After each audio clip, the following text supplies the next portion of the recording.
aussi, c'est les chin-chin, les filles qui finissent plus de faire des chin-chin dans les soupers, ils peuvent pas rester assis tranquilles, manger leur lunch en paix. Non! Elles veulent porter des doses! Hein? Puis c'est important, vous se regarder dans les yeux.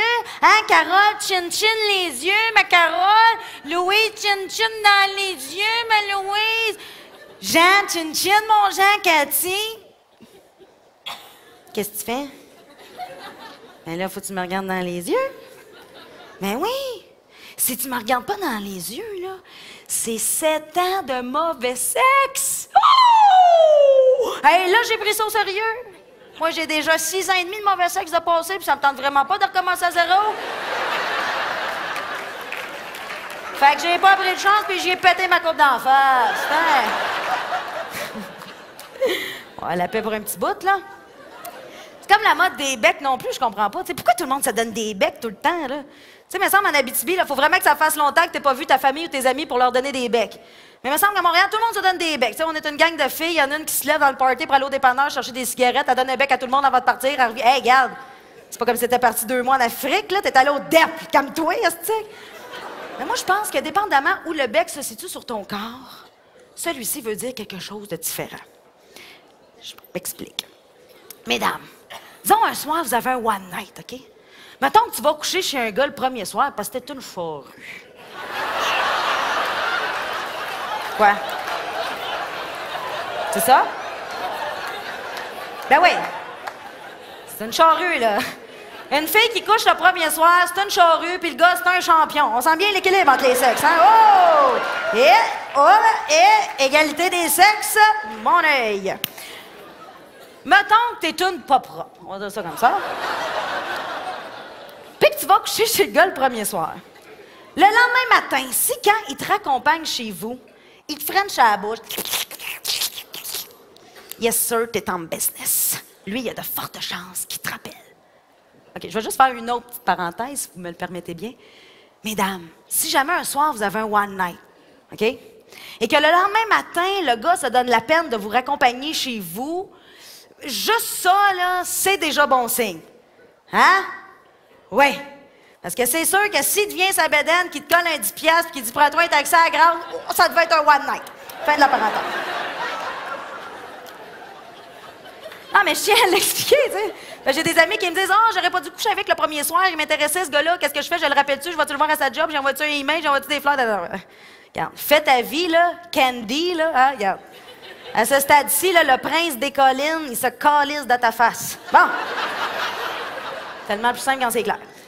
Si te donne 2 becs ses joues, on va dire don't call us, I call you, probably never. Puis s'il te donne un bec dans le front, ça veut dire « Ouais, scram de mon char, là, moi, il faut que j'aille voir mes enfants. » Ah! Et ça me rappelle une petite anecdote cocasse et véridique. Moi, j'ai déjà fréquenté un gars pendant un certain temps. Bref, jusqu'à temps que je me rende compte qu'il cachait ses sièges de bébé dans sa valise de char. Un bon gars, là, tu sais. Non, mais à un moment donné, il pensait pas à ça. Il ouvre le coffre, on avait fait l'épicerie. Là, je vois ça dans la valise. Ah, ben... Ah! Tannant! Tu me réservais une petite surprise. J'étais enceinte, mais tu me l'avais pas dit. Moi, c'est pas de mes affaires, là, mais tes petits, tu devrais mettre sur le siège en arrière, doivent vraiment pas être confort dans le coffre, là. Hey, le gars, je l'ai laissé tomber. Imaginez, il est capable de mettre ses bébés dans sa valise de char. Imaginez qu'est-ce qu'il est capable de me faire à moi. Bien capable de me faire croire qu'il n'y a pas d'enfant. Trou de cul, fin de la parenthèse. Bon.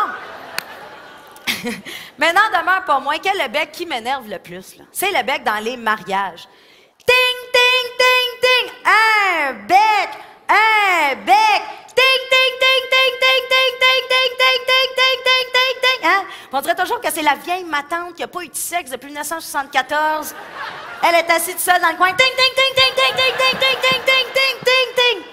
Elle veut voir ça live.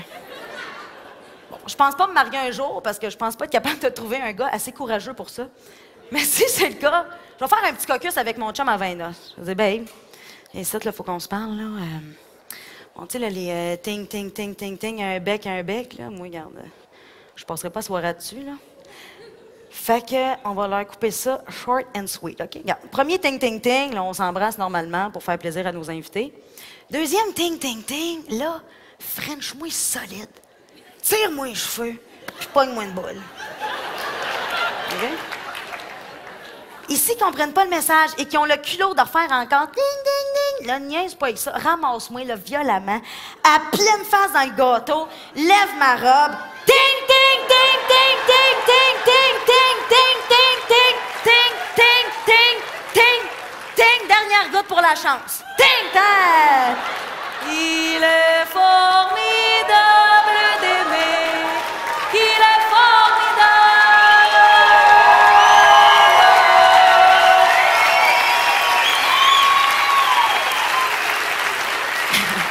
Ça va être une belle noce.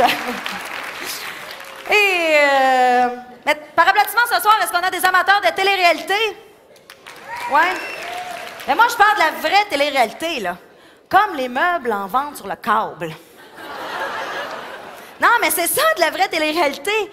Écoute, entrer dans autant de foyers en si peu de temps et constater à quel point que c'est lettre le monde. Ça, c'est du concret. Puis ce qui est le fun, c'est qu'il donne le numéro de téléphone du gars. Mais lui, ça coûte rien, là, pour l'appeler, pour lui dire qu'il va être en danger s'il n'enlève pas ses affaires lettres de ce call right fucking now. Ça me ferait parce que les meubles viennent toujours d'Italie, hein, toujours comme à vendre, set de cuisine en métal, couleur lavande, importé d'Italie. Donc, c'est de la mélamine. Donc, tout ce qu'il y a d'italien là-dessus, c'est des taches de sauce à spaghetti, c'est les chaises, là, j'ai vu de chez nous. Je voudrais pas vous faire de peine, là, mais la demande pour la mélamine a pas mal baissé.